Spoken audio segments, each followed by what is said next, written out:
Bonsoir à tous. Notre invité est en charge des affaires bruxelloises au sein du gouvernement flamand. Un portefeuille qui s'ajoute à celui de la jeunesse et des médias dont il a également la charge. Pour le nord du pays, il est né à Bruges, mais il habite désormais à Molenbeek. Il a travaillé pour Yves Le Terme ou pour Steven Van Ackere avant de devenir le chef de file du CDNV en région bruxelloise. Nous accueillons Benjamin Dalle. Bonjour Benjamin Dalle.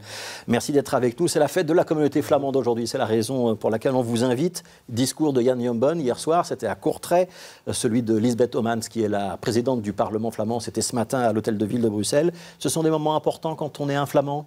C'est un moment très important et je suis maintenant ministre flamand compétent pour Bruxelles depuis 2019 et c'est la première fois, à cause du Covid évidemment, qu'on a pu fêter à l'hôtel de ville de Bruxelles ce moment important. Pour moi, comme bruxellois, comme flamand à Bruxelles, c'est évidemment très important. Toute la journée, il y a beaucoup de choses à faire aussi à la Grande Place. Ouais. Ce soir, tout le monde est le bienvenu de venir fêter avec nous. Ouais, donc il y a des moments festifs, des moments politiques. Alexander De Croo n'a pas chanté le Vlaamse ce matin à l'hôtel de ville de Bruxelles. Ça vous choque ou pas? S'il ne sait pas très bien chanter, c'est son choix. Hein. Ouais. Moi j'ai chanté de toute façon. Ouais. Il y a deux manières de se définir à Bruxelles pour les Flamands de Bruxelles. Il y a ceux qui se disent « je suis flamand et bruxellois ». Et il y a ceux qui disent « non, moi je suis plutôt un bruxellois néerlandophone ». Benjamin Dalle dit quoi? Vous êtes dans quelle catégorie? Pour moi, l'identité est toujours très personnelle. Pour moi, je suis bruxellois. J'ai habité pendant 10 ans à Molenbeek. Maintenant, j'habite à Laken. Donc j'aime bien Bruxelles, j'aime bien Laken. J'aime bien la Belgique aussi, l'Europe. Et je viens de la Flandre occidentale. Donc c'est une identité multiple et je pense que ça vaut pour beaucoup de Bruxellois qui peut-être sont d'origine étrangère, qui se sentent bruxellois, mais peut-être aussi un peu marocains, européens, flamands, francophones. Il n'y a pas de souci. C'est ça la richesse aussi de Bruxelles. Ouais. Mais vous êtes bruxellois flamand ou bruxellois néerlandophone? Vous prendriez quelle expression? Aucune des deux. Je suis bruxellois, je suis flamand, je suis belge, je suis européen et je suis d'origine de la Flandre occidentale. Je viens de Bruges et j'en suis fier, mais je suis surtout bruxellois. Ouais. Vous êtes tout ça, ce qui est souvent l'identité multiple des Bruxellois. C'est vraiment ça, Bruxelles. Hein. Ouais. La mixité, les différentes origines, c'est ça la richesse de notre ville. Alors, dans les discours politiques, il y a eu notamment un discours de Lisbeth Homans qui faisait référence à ce qu'on appelle les quick wins, donc les gains rapides que la majorité flamande espère pouvoir obtenir sans passer par une réforme de l'État. C'est important de le signaler. C'est l'idée, et c'est un rapport qui a été adopté au Parlement flamand, l'idée qu'on pourrait avoir des politiques asymétriques. C'est-à-dire que certaines politiques qui aujourd'hui relèvent du fédéral devraient relever demain, notamment des régions, des communautés, notamment de la communauté flamande. C'est quoi l'intérêt ? L'idée est bonne. Hein. On devra faire une réforme de l'État plus importante, je pense, après 2024, avec une meilleure répartition des compétences. Mais on ne doit pas attendre. La complexité dans ce pays, aussi Bruxelles, est grande. Il faut essayer d'avancer, travailler ensemble entre les régions, et le fédéral. Et il y a des choses à faire, notamment en matière d'emploi. Je donne peut-être un exemple très concret.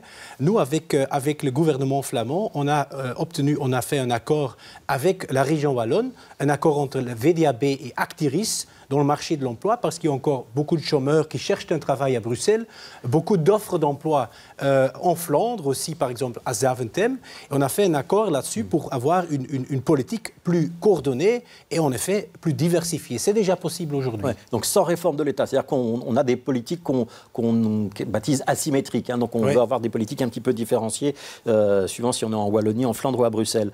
Mais cette recommandation, c'est une recommandation théorique du Parlement flamand. Alors, ça n'a pas la force d'un texte de loi ni d'une résolution.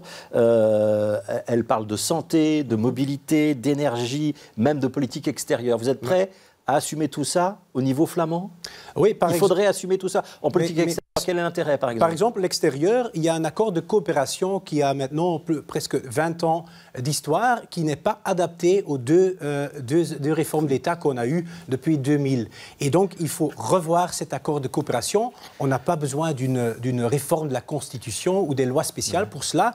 Et c'est vraiment un signal vers aussi le fédéral pour dire, voilà, mettons-nous ensemble, on peut faire des accords même sans grande réforme d'État. En Belgique, il faut toujours travailler ensemble. C'est ça un peu le signal qu'on veut donner. Et ce signal du Parlement, il s'impose au gouvernement flamand que vous représentez. Vous allez devoir appliquer cette recommandation? Oui, et évidemment, il y a le comité de concertation où déjà aujourd'hui, il y a parfois de très bonnes relations entre les communautés, entre les régions et le fédéral. C'est là où il faut voir comment est-ce qu'on peut déjà, avant 24, faire en sorte... Donc il faut des changements institutionnels, pas majeurs, mais des changements institutionnels quand même, avant 2024. Oui, il faut être efficace. Mais par exemple la santé, Benjamin Dahl, parce que c'est un des points qui est dans cette recommandation. Est-ce que ça a été mieux géré quand on est remonté au niveau du fédéral, quand on était avec la Covid-19, ou est-ce qu'il faut vraiment descendre au niveau des régions et des communautés? Pour mon parti, le CDNV, en matière de santé, il faut plus de compétences pour les communautés et aussi, par exemple, à Bruxelles pour la Frank Vandenbroek n'a pas bien géré la Covid-19? Moi, je ne vais pas dire ça. Ce n'est pas très utile de parler comme ça, mais je pense que tout le monde a remarqué, certainement dans le secteur de la santé, que la répartition des compétences actuelles n'est pas très cohérente. Il faut l'avouer. Moi, j'étais un des personnes qui étaient responsables pour l'exécution de la 6e réforme de l'État.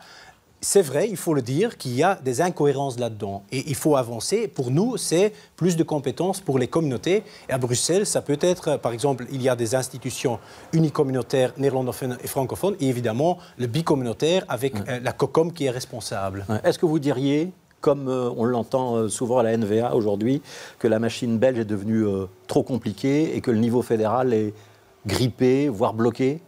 Le fédéralisme belge est très très compliqué et surtout à Bruxelles, c'est extrêmement compliqué. Ici, on a 6 zones de police, on a 19 communes, on a 19 CPAS, on a une région, on a une commission communautaire commune, on a le COCOF et la VGC. C'est beaucoup, et donc il faut simplifier Bruxelles. Il faut simplifier Bruxelles. Donc ça, ce sera pour après 2024. Je voudrais vous interroger sur comment vous voyez la relation à Bruxelles, votre rôle, vous en tant que ministre, et surtout le futur. Donc le futur de la Flandre, on le comprend, c'est a priori plus d'autonomie, c'est en tout cas la revendication flamande. Le futur de Bruxelles, c'est quoi? C'est plus d'autonomie aussi, ou c'est une région qui va continuer, dans l'esprit de certains, de dépendre de la Flandre et de la Wallonie et qui sera sous une sorte de tutelle, une sorte d'autorité des deux grandes communautés? Certainement pas. Bruxelles, aujourd'hui, c'est l'idée de la NVA, quand même. C'est une région à part entière et c'est très important pour nous de renforcer le niveau régional de Bruxelles, mais au même moment, on trouve ça très important que les deux communautés s'investissent encore à Bruxelles. Je donne peut-être 2 exemples. En matière de culture, on vient de décider sur les subsides pour les organisations culturelles de Bruxelles. Disons le KVS, l'Ancienne Belgique, KI Théâtre, etc. Ce sont des icônes de la culture bruxelloise et de la culture flamande à Bruxelles. On vient d'augmenter les subsides. Et maintenant, 28% des subsides flamands pour la culture vont à Bruxelles. Pour nous, c'est très important que ça peut continuer. Pour moi, je suis donc responsable pour Bruxelles au gouvernement flamand. L'idée, c'est un esprit ouvert, une communauté flamande qui est là pour tous les Bruxellois. Mais les affaires bruxelloises, elles doivent être gérées par les Bruxellois ou elles doivent être co-gérées avec la Flandre? Ça dépend de la matière. Par exemple... Sur la santé, par exemple? La santé, il y a toujours, par exemple, l'UCL francophone où il y a le VEB flamand qui doivent être gérés pour moi, par les deux communautés. Mais, par exemple, les hôpitaux bicommunautaires, évidemment, ça doit dépendre de Bruxelles. Alors, une dernière question. On va reparler de 2024, mais d'un point de vue plus politique ou politicien. On va voir une photo de votre nouveau président de parti, Sami Mehdi. Il a un boulot pas facile. Il doit faire quoi? C'est quoi l'objectif? C'est qu'il vous mette au-dessus des 10% pour les prochaines élections. Vous êtes à 10% dans les sondages, intention de vote. Ce qui est très important pour moi, c'est que le chrétien-démocratie ou l'humanisme ou le centrisme, n'importe le mot qu'on utilise, qu'on a un futur important dans ce pays, en Flandre et à Bruxelles. Et donc, on constate aujourd'hui que notre parti a des difficultés à avancer, à redémarrer. Le changement de présidence, c'est ça? C'est donner un nouvel élan? J'espère qu'avec Sami Mehdi, on retrouvera notre élan ensemble avec toute l'équipe et je crois bien qu'il est capable de le faire. Il vient de Watermael-Boisfort, il habite aujourd'hui à Vilvoorde. Et il est passé par Molenbeek entre les deux. Il est passé par Molenbeek. Moi, j'étais président de la section de Molenbeek avant lui. Je crois vraiment qu'avec lui, on peut avancer, on peut redémarrer. Oui. Est-ce que vous espérez un effet Sami Mehdi comparable à l'effet Connor-Rousseau? Parce qu'on voit que Voorhout, ça marche plutôt bien dans les sondages. S'il y a une sorte de présidentialisation et de rajeunissement de la classe politique flamande, c'est ça qui est en train de se passer? De toute façon, ce qui est bien, c'est qu'il y a des jeunes qui s'investissent justice encore dans la politique. Sami Medi, il était le plus jeune du gouvernement fédéral. Moi, je suis le plus jeune du gouvernement flamand. Et je crois que c'est important. Maintenant, je crois aussi que Sami Medi est beaucoup plus intelligent que Conor Rousseau. Ouais. Bon, c'est un petit tacle au passage. Dernière question, vous, en 2024, pardon, vous serez candidat où, Benyamin Dahl? Je suis ici à Bruxelles. Ouais. J'habite ici depuis presque 20 ans aujourd'hui. Je trouve ça la ville... À la région ou à la Chambre? Ça, il faut encore, enfin, on n'a pas encore discuté des listes. Pour moi, c'est important d'être à la disposition des Bruxellois. On travaille tous ensemble pour Bruxelles, aussi du gouvernement flamand. Pour moi, la solidarité entre flamands, bruxellois et francophones, aussi en Wallonie, est très importante. Merci, Benyamin Dahl. Merci d'avoir été notre invité.